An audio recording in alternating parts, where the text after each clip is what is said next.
When I started out doing street photography, I did all of the classic mistakes.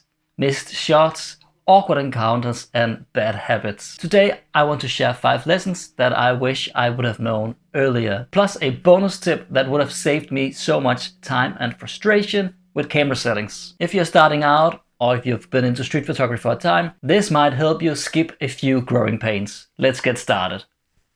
So first of all, welcome to the channel and welcome to this video. My name is Johannes and I do a lot of videos about street photography, videography and gear reviews.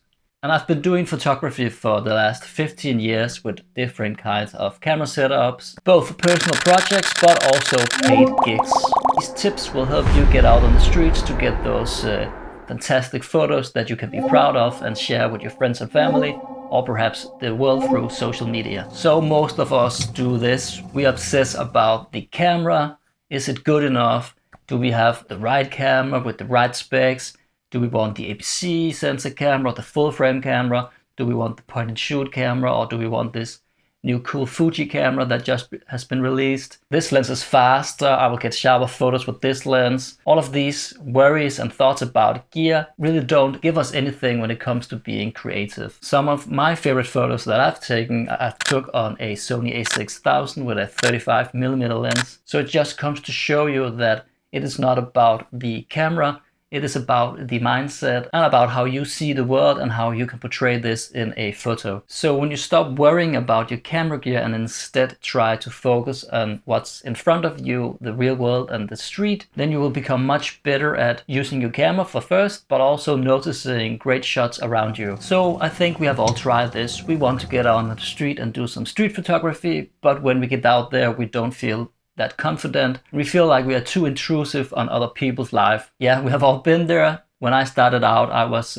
standing far away and zooming in like I was spying on wildlife or something like this. But the moment I started getting closer to the scenes, to the subjects, to the people, this was where something truly happened, I think. Emotion, energy, connection, things really start to blossom when you're getting closer to the subjects that you are trying to show off in your photography. So I recently just released a video about my favorite focal length, the 35mm, because this is a focal length that forces you to get a little bit closer to your subjects and to your scene to get the most out of this focal length. And this takes me really to the point of this section here, that is, I think you should pick out one focal length that you commit to, that you try to master, because the look of focal lengths can truly change the way your photos look. Perhaps for you the 35mm isn't right, perhaps you more like a really wide lens, or perhaps you like a really tighter lens like the 85mm. And I think you should try to figure out what talks to you or speaks to you.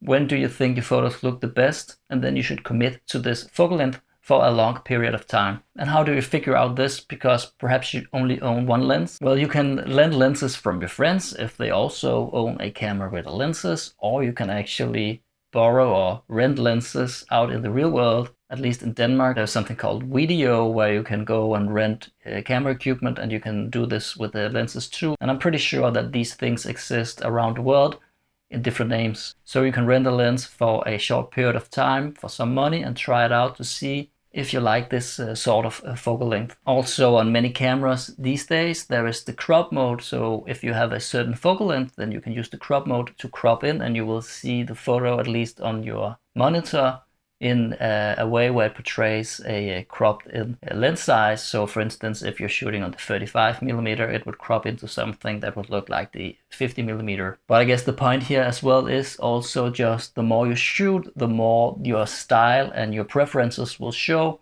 and the more you can lean into a certain focal length and make it yours. And this is not to say that you shouldn't own any other focal lengths or use other focal lengths. It's just to say that in the beginning, stick to one focal length and try to master this, and then you can evolve and move on and get more creative with other focal lengths. You will get there when it's time. YouTubers and social media in general really loves golden hour, and yeah, golden hour is a fantastic time of the day to shoot at, because we get this incredible light that will make the scene look like it's shot in a fairy tale, and all people have these golden skin tones, and yeah, it just looks amazing. And this is of course true, but real life really doesn't happen during golden hour. Real life happens all through the day and in all kinds of weather. So if you limit yourself to only want to shoot during golden hour or in perfect conditions, then I think you will never really grow in your photography or videography for that sake. Some of my favorite photos were taken in pretty bad weather, like rainy weather or overcast weather, and it just goes to show that you will miss moments if you only rely on going out when it's a really nice weather. And for instance, if you live in Denmark like me, then there are only certain times of the year where you can actually go out and get this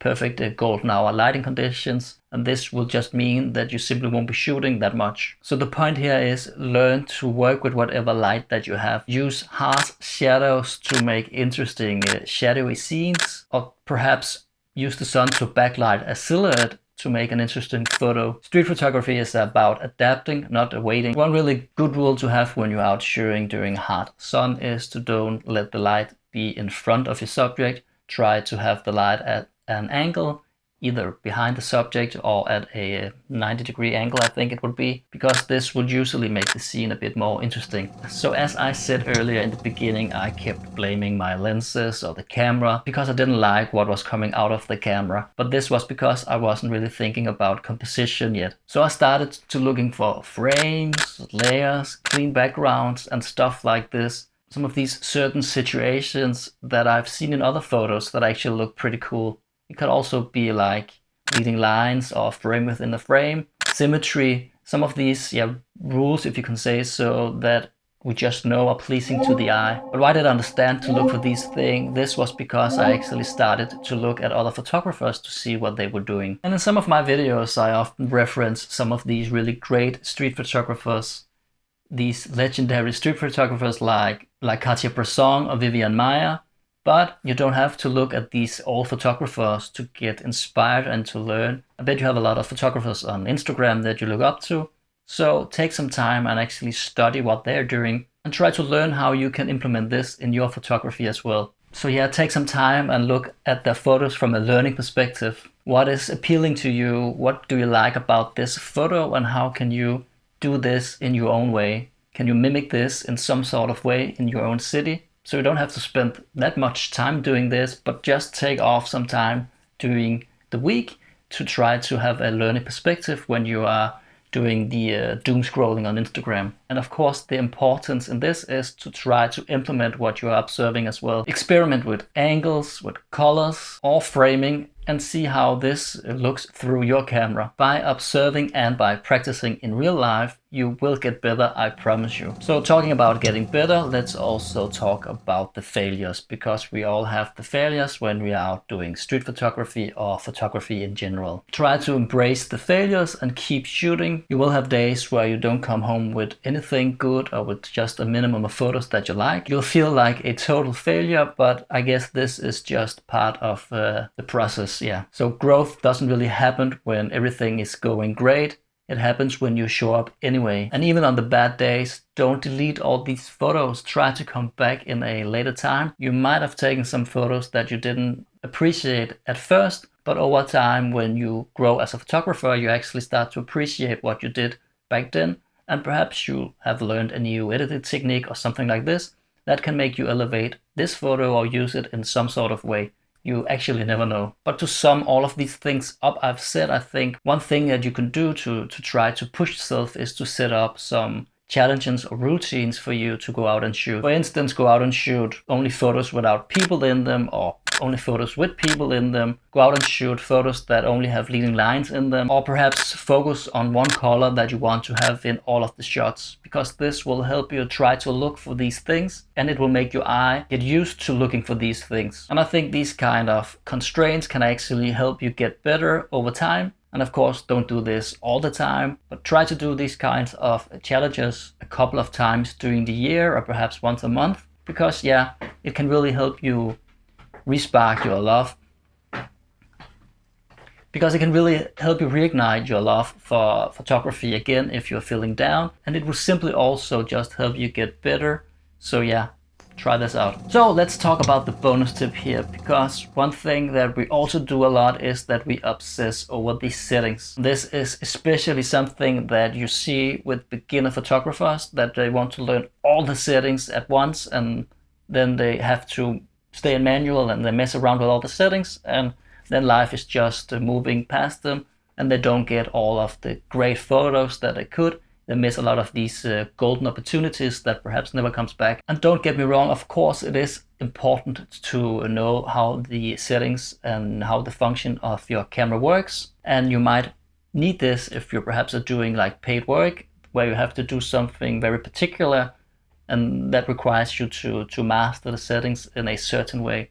But when it comes to street photography, I actually think that you could get away with something quite simple and get a lot of great photos. And that comes to say that I shoot 90% of my photos for street photography in aperture mode. And what I do is that I set my minimum shutter speed to 1/200 or something like this, to make sure that I will freeze time when we have some moving subjects. And then I set the auto ISO max to around 3200 or 6400, depending on which camera that I'm using. This way the camera will nail the exposure for me most of the time. And if I need to, I can use the exposure dial to dial a bit down if it looks overexposed. I've also customized some buttons on the camera to lock focus or to lock the exposure and stuff like this.